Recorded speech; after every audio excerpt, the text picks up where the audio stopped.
taking a stand. Taking a stand. I love how Paul begins this final portion. He says, finally, after everything that I've told you, after I've prayed for you, after I've prayed with you, Paul says, finally. He says, finally, after I told you that God is able to do more than you can possibly think. When I told you that before, I told you that God has broken down the middle wall of separation. That there's no longer any Jew or Gentile, but he took the two and made one, finally. Finally, after I've prayed for you to know God better, finally. Summing all of these things up. He says, finally.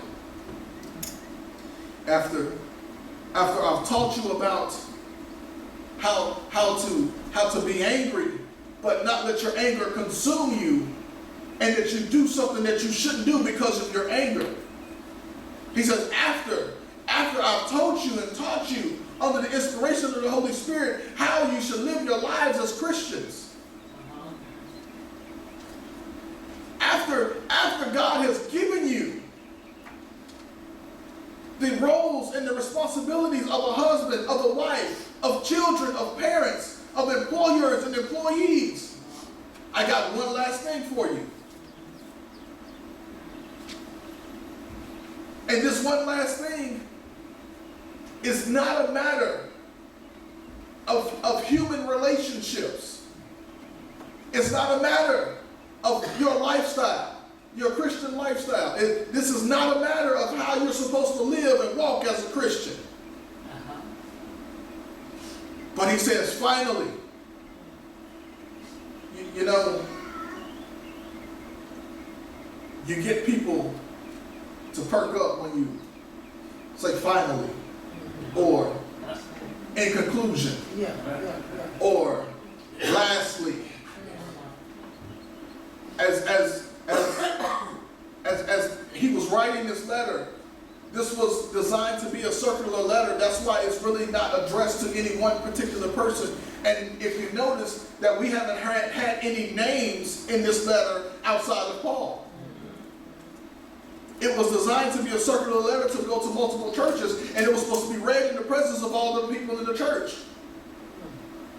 And so as the scribe is reading this letter, Paul understood that finally, after you've been standing and hearing the word, and now you know that it's coming to a conclusion, it's coming to an end.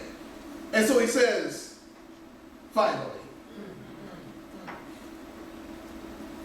He says, finally, my brother, be strong in the Lord and in the power, or depending on your translation or version, they may say strength, and in the strength of his might. We see several things right here that Paul is telling the Christian to be strong. But there's only one way the Christian can be strong. It's in the Lord.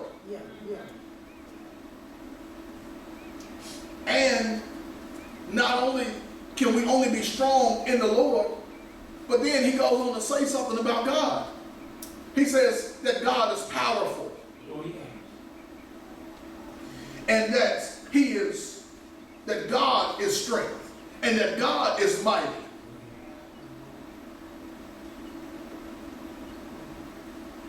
You know, I feel like as I get older, I'm turning into a lot of older preachers and pastors that I've been able to come into contact with and learn from. because I find a sermon in everything. It just happens. And I can find an illustration of God in anything and in everything. And this hit me just yesterday. This wasn't in the message until it actually happened. We were at the mall yesterday morning, and we were sitting there on the bench waiting for the store to open. And I'm sitting down, and it's a bench that's probably about like this long. And so I'm sitting here facing this way, and Mackenzie is sitting here facing that way. And what she does is she turns and kind of looks at me, and then she leans back on me and puts 90% of her body weight on me. And that's when it hit me. Is now I understand what God says about we need to come to Him as children, as little children. Because she never doubted that I could handle and hold her body weight. She just looked at me and said, that's Daddy, I'm going to lean on him. Right. And that's how we have to do with God. Yes. Is that we shouldn't question if He can handle our problems, that we should just give it to Him. Now here's the thing, is that in order for her to know that I can handle her body weight, that means that she has had to trust me before in the past. And so because she leaned on me before in the past, and she knows that I'm able to hold her up, that she knows that she can lean on me. And now when we go to God and we've trusted Him before in the past, now it makes it easier to go to Him in the future. That's how we know that God is strong. How do I know that God is strong? Because I've been myself personally in some issues and some situations and some circumstances that I've had no other person I could trust on, lean on, and depend on but God. And I can tell you this, that when I trusted, leaned, and depended on Him, He brought me through. Paul says, finally, my brother, I got one more thing to tell you. To be strong in the Lord and in the strength or in the power of His might. He says that God is strong. And if Paul is telling us God is strong, then common sense will tell you that Paul is saying that we are not strong. Or that we are weak.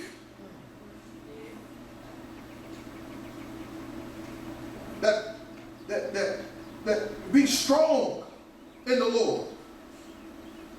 That this battle, this life that we're walking, that we're in, is not easy. And there's going to be times when you're tested beyond your strength, and you're going to need some kind of strength beyond your own to make it through. That's all right. And then he goes on to tell us how to be strong. He says, put on the whole. Put on the whole. Can we stop right there? Put on the whole armor. Yeah. You don't get to pick and choose what you want to put on. Well, All right. You never see a football player just run on the field with a helmet and no shoulder pads. Right. Or you never see them running on the field with the pants but no shoulder pads and no helmet. They gotta put on the whole. Yes, sir. All right. That's right. Because if you don't put on the whole, then that means that you're still vulnerable.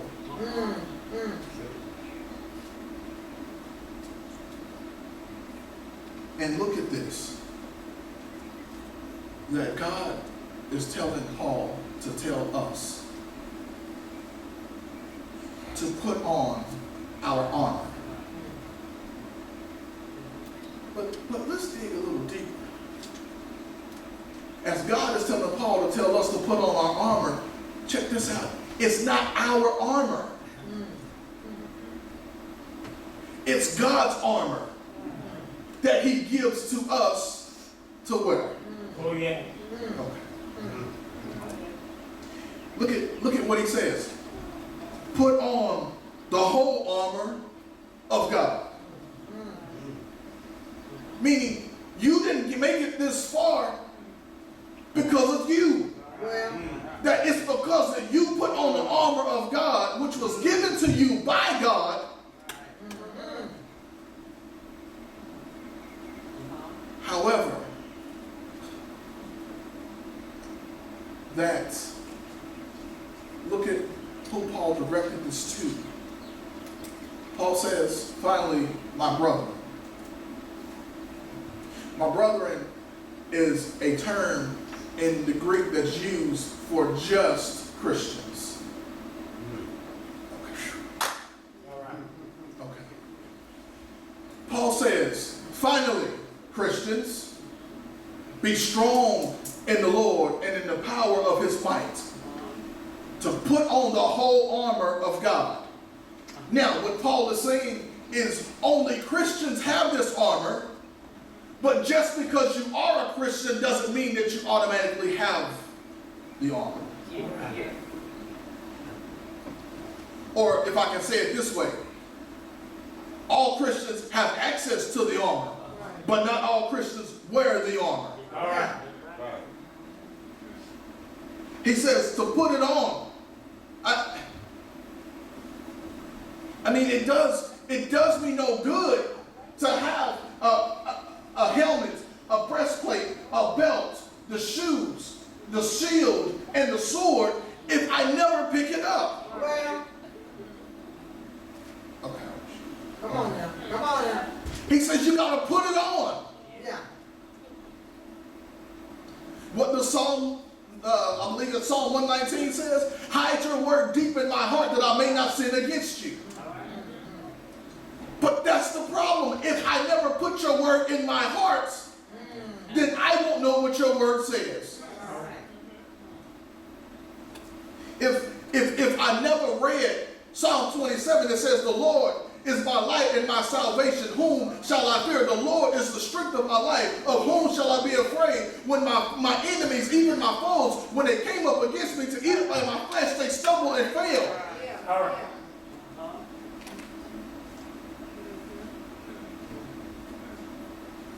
He says, David also goes on to say that even though war may be against me, and war may encompass around me, he says, I will not fear. And then he goes on to say, because of this one thing, I will be confident. Because David spent time putting on the armor of God. All right. He says, put on the whole armor of God that you may be able to stand. Okay. That you may be able to stand against the wiles of the devil. That word "wild" is just translated into tricks or schemes or plots or deception or it's just trickery.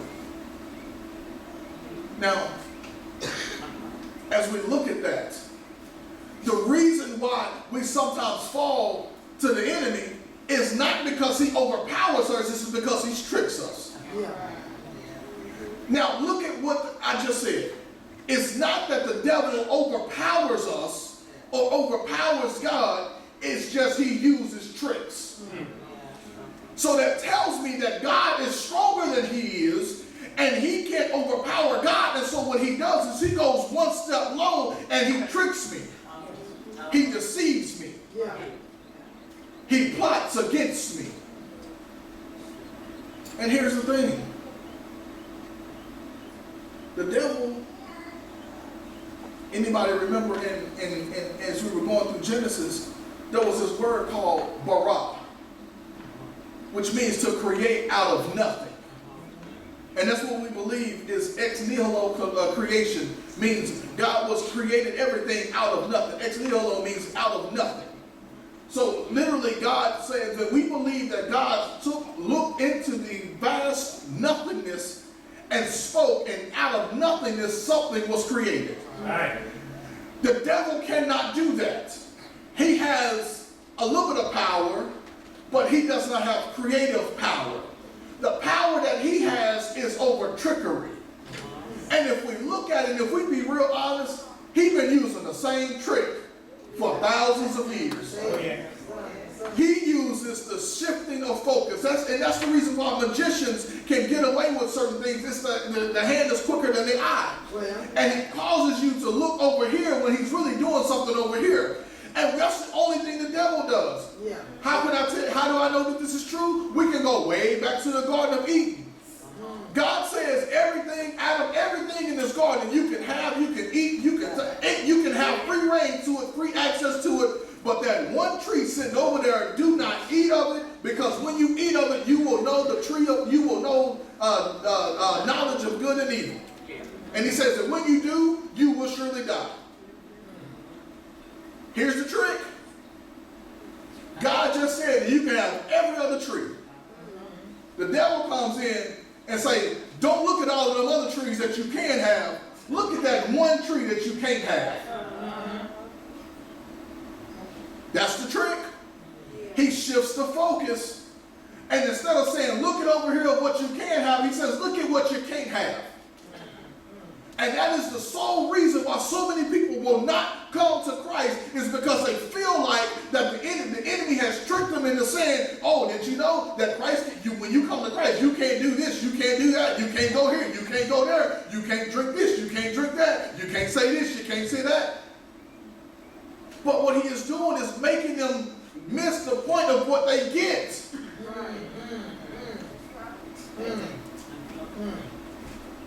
He says, put on the whole armor that you may be able to stand.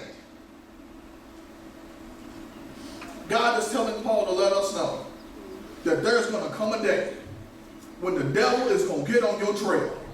When the devil is going to get all in your business, the devil is going to get all in your head, in your body, the devil is going to get all in your finances, the devil is going to get all in your family. And if you don't have the full armor of God on, you will not be able to take it. You won't be able to stand. You won't be able to make it. So God says, I'm going to let you know ahead of time, and this is an open book test. The devil is coming, but even though he's coming, I've already provided a way of escape. Just look to me.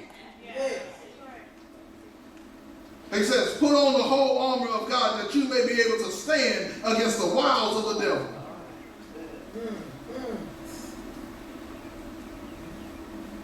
The Christian only has one enemy, and that is the devil himself.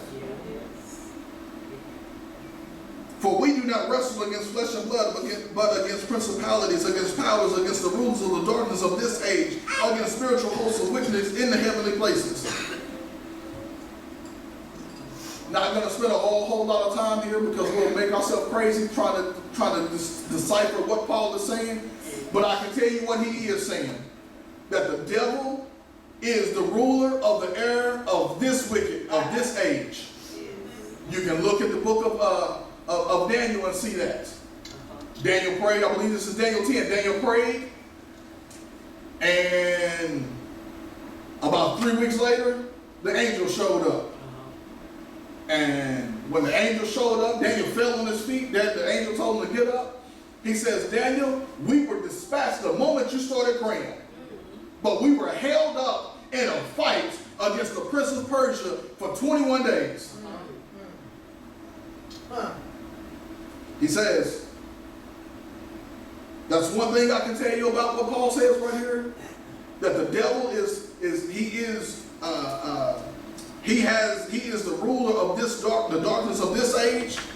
And I don't want to mess up your theology right now, but based on what this says, that even right now there is sin in heaven. I'm just against the spiritual hosts of wickedness in the heavenly places. But when God comes back and sets everything in order, oh, that will be the end of S-I-N. Verse 13, Paul says, therefore, again, the repeated thing is always the emphasized thing.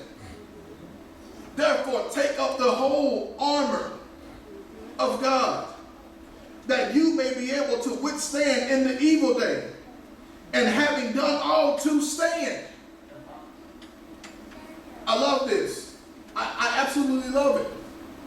Because God is telling us before the fight starts, you're going to be in the fight. You don't have to go looking for it. You don't have to be doing anything wrong, but the devil is after you and he's looking to fight you.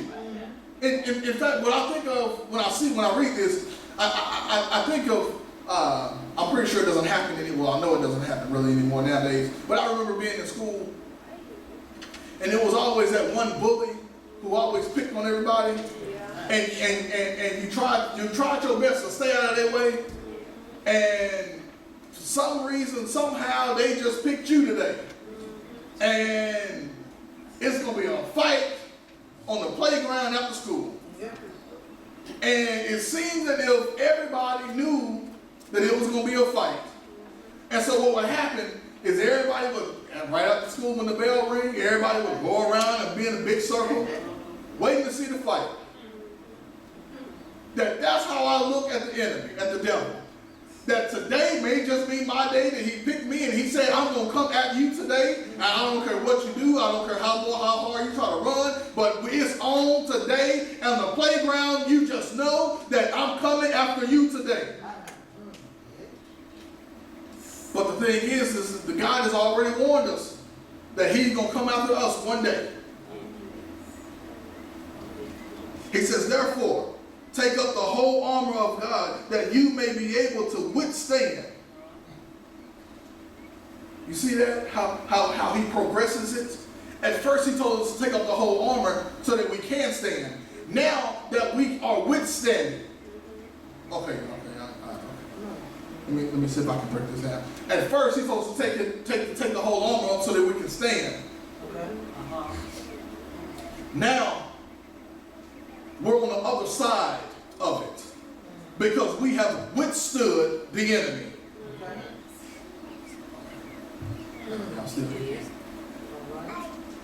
That when I take up the whole armor before I stand or before the enemy comes in, if I take it up and put it on, that when the enemy comes, that I may get knocked down to my knees a few times, but I'm going to get up and I'm going to withstand all of his tricks, all of his deception, all of his schemes, all of his plots, because I have a full armor on.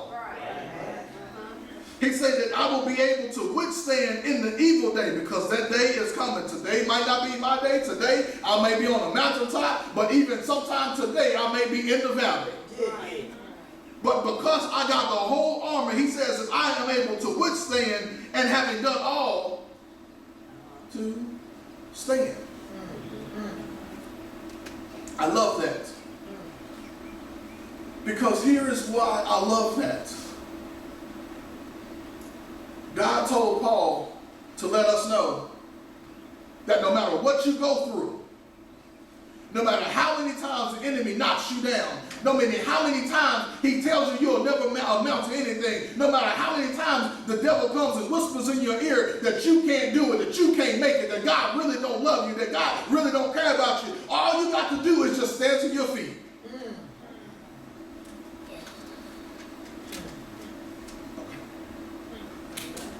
God says, just stand. Okay, I know y'all like word pictures. And I may have told this one before, and if you've heard it before, just act like you ain't never heard it. Several years ago, we needed a break. And so we went on a staycation. And it was 4th of July weekend. And not only am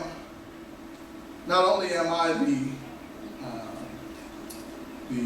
protector of the house, but I'm also the resident lifeguard. So we were at the hotel, and the girls were in the pool, and all of a sudden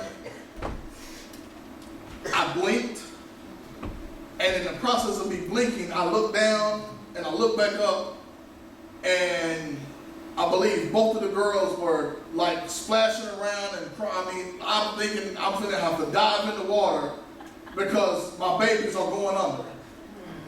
And when I realized what it is, what's going on, I told them both to just stand up. They were only in 3 feet of water. And so when I told them to just stand up, they just put their feet down and the crisis was over. Because they stood up. Okay. My point is this. God never tells us to fight.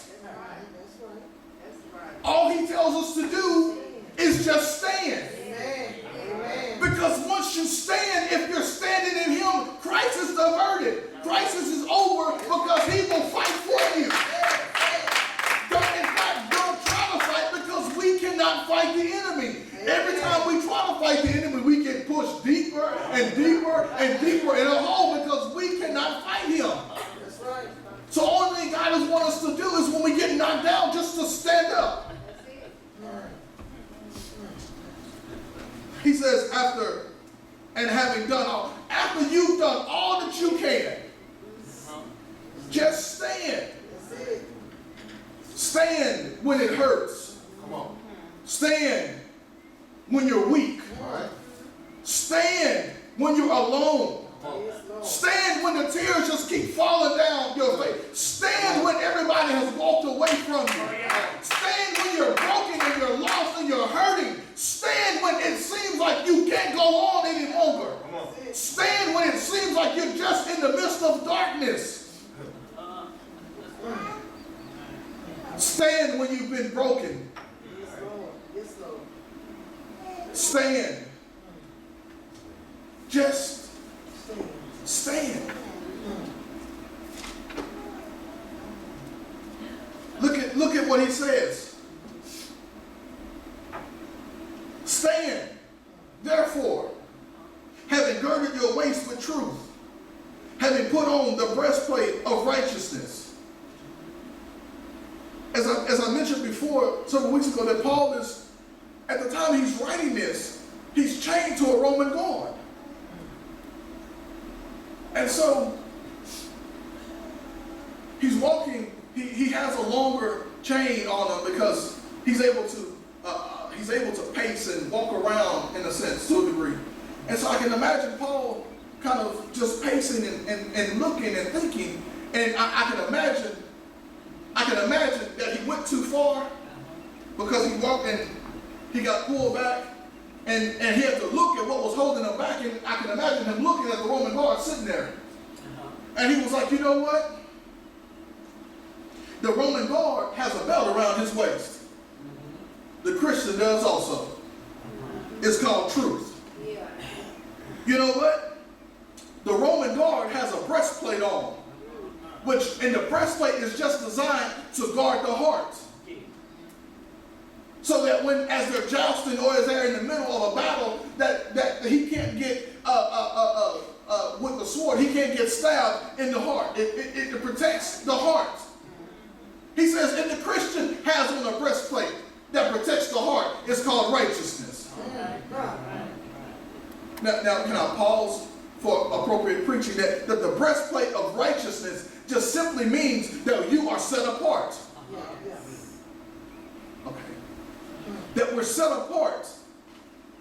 And our set apartness, if that's a word, doesn't begin in our mind, it begins in our hearts. That's why you have to guard your heart, because if you don't guard your heart, then the devil can come in and take you away and put something in your heart to lead you away from being set apart. And so that if you are not guarding your heart, then you will be susceptible to do all the things that the world is doing and will try to clean